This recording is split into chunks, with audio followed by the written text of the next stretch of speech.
ஆதியாகமம் 9ஆம் அதிகாரம் வசனங்கள் 8 முதல் 17 வரை. பின்னும் தேவன் நோவாவையும் அவன் குமாரரையும் நோக்கி, நான் உங்களோடும் உங்களுக்கு பின்வரும் உங்கள் சந்ததியோடும் உங்களோடே பேழையிலிருந்து புறப்பட்ட சகல ஜீவ ஜந்துக்கள் முதல் இனி பூமியில் உண்டாக போகிற சகல ஜீவ ஜந்துக்கள் பரியந்தம் பறவைகளோடும் நாட்டு மிருகங்களோடும் உங்களிடத்தில் இருக்கிற பூமியிலுள்ள சகல காட்டு மிருகங்களோடும் என் உடன்படிக்கையை ஏற்படுத்துகிறேன்.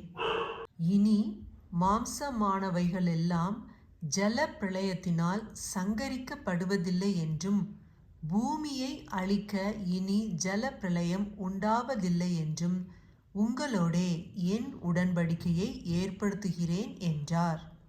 அன்றியும் தேவன் எனக்கும் உங்களுக்கும் உங்களிடத்தில் இருக்கும் சகல ஜீவ ஜந்துக்களுக்கும் நித்திய தலைமுறைக்கென்று நான் செய்கிற உடன்படிக்கையின் அடையாளமாக நான் என் வில்லை மேகத்தில் வைத்தேன்.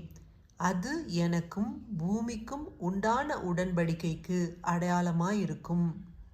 நான் பூமிக்கு மேலாய் மேகத்தை வருவிக்கும் போது அந்த வில் மேகத்தில் தோன்றும். அப்பொழுது எல்லா மாம்ச ஜீவன்களையும் அழிக்க இனி ஜலமானது பிரளயமாய் பெருகாதபடிக்கு எனக்கும் உங்களுக்கும் மாம்சமான சகல ஜீவ ஜந்துக்களுக்கும் உண்டான என் உடன்படிக்கையை நினைவு கூறுவேன். அந்த வில் மேகத்தில் தோன்றும்போது தேவனுக்கும் பூமியின் மேலுள்ள சகலவித மாம்ச ஜீவன்களுக்கும் உண்டான நித்திய உடன்படிக்கையை நான் நினைவு கூறும்படிக்கு அதை நோக்கி பார்ப்பேன்.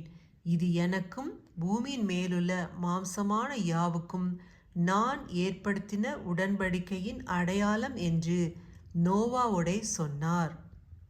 ஆமேன். ஹல்லேலூயா.